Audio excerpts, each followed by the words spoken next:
আসসালামু আলাইকুম। আমি আছি আরএচ মালয়েশিয়া থেকে।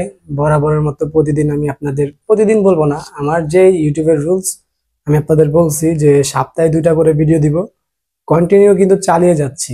সো এখন কিন্তু কলিং ভিসার লাস্ট সময়।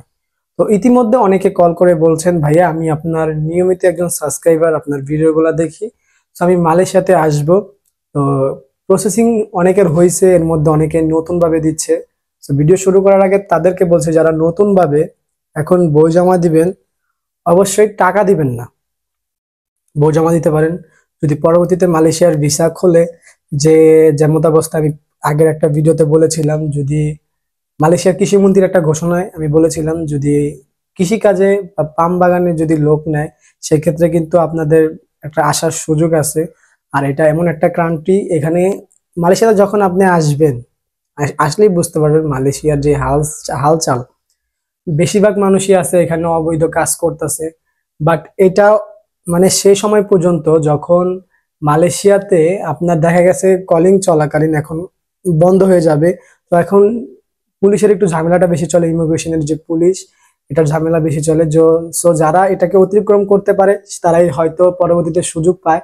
আর মালয়েশিয়াতে বৈধ হওয়ার একটা সুযোগ, অনেকে আমাকে প্রশ্ন করতেছে, ভাই যদি আমি অবৈধ হই, বৈধ হব কিভাবে? আমি এটা নেক্সট ভিডিওতে বলে দিব।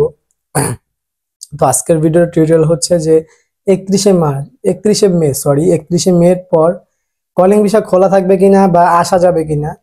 তো ভিডিও শুরু করার আগে একটা কথা আমি আপনাদেরকে আগেই বলে রাখি, তাহলে হয়তো শর্টকাটলি আপনারা বুঝে যাবেন। আর ভিডিওটা ধৈর্য সহকারে মানে দেখবেন, আর কথাগুলো বোঝার চেষ্টা করবেন, এতে আপনারাই উপকৃত হবেন, ক্ষতিগ্রস্ত হবেন না। আর আমি চেষ্টা করি সঠিক ইনফরমেশন দেওয়ার জন্য। হয়তো ভিডিওর কোয়ালিটি খারাপ, আমি বলছি আমার একটু প্রাইভেট সমস্যা, যার কারণে আমি রুমে ভিডিও করি, এই কারণে কোয়ালিটির অবস্থা একটু খারাপ হতে পারে। সো কিছুদিনের জন্য এটাকে দেখবেন। আর অনেকে দেখতাছেন, অনেকে সাপোর্ট করতেছেন। সো এটা দেখে ভাই ভিডিওর মানে করার একটা আগ্রহ বাড়ে। তো 31শে মের পর মালয়েশিয়াতে কোনো ফ্লাইট আসবে না কলিং এর, এটা একবারই বন্ধ হয়ে যাবে। সো বেশি দিন সময় নেই। সো আমি এই ভিডিওটা আগেই করছি, যার কারণে হয়তো তারিখটা বলবো না। তো 31শে মের পর আর ফ্লাইট হবে না। সো ইতিমধ্যে এই কথাটা সবাই জানেন, আমি আগের একটা ভিডিওতে বলে দিয়েছি। তো একটা নিউজ আমি পেলাম কালবেলা, নিউজ, মালয়েশিয়াতে যারা আসবেন আর যারা সব সময় মালয়েশিয়ার যে ইউটিউব চ্যানেল গুলো আছে, যারা মালয়েশিয়াতে থাকে তাদেরকে অবশ্যই সবসময় ফলো করেন আপনারা। আপনারা হয়তো চ্যানেলটা চিনবেন, তার জন্য আমি চ্যানেলটার নামটাও কিন্তু উল্লেখ করে দিলাম।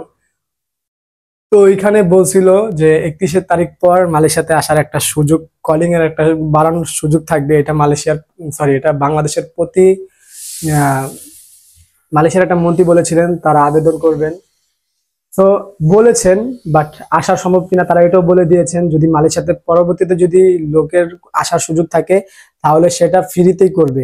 বাট আমরা যারা বাংলাদেশি তারা হয়তো একটা কথা বা একটা ধারণা সবসময় রাখি, বাংলাদেশে কোনো জিনিস ফ্রিতে হয় না। বাংলাদেশ বলবো না, বিশ্বের অনেক জায়গায় কিন্তু ফ্রিতে হয় না।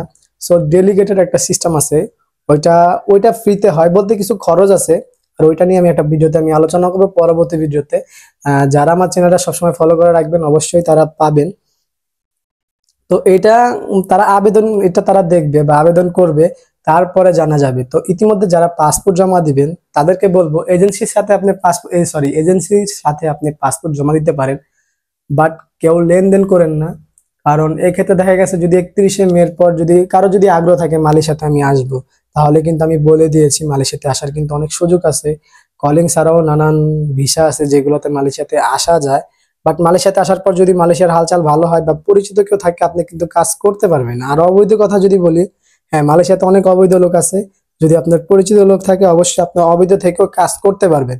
সো এই ক্ষেত্রে আপনাদের একটা বিষয় মাথায় রাখবেন, যদি আপনি আসেন আর অবৈধ থাকেন, একটু সেফটি ভাবে থাকবেন যাতে আপনার জন্য কোনো সমস্যার সম্মুখীন না হতে হয়।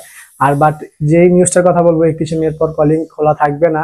যদি পরবর্তীতে কলিং এর কোনো আপডেট নিউজ আসে তাহলে, বা কোনো নিউজ বাংলাদেশ সরকার অথবা মালয়েশিয়া সরকার দেয়, আমি চেষ্টা করব আপনাদেরকে জানানোর। আর সেটা যাচাই বাছাই করে জানাবো। তো যারা এজেন্সির কথায় মানে মানে কথায় বিভ্রান্তি হবেন যে 31শে মের পর কলিং আসা যাবে, তাদের জন্য আমি এই ভিডিওটা করতেছি, কারণ তারা টাকা জমা দিবেন না, আমি আগেই বলি।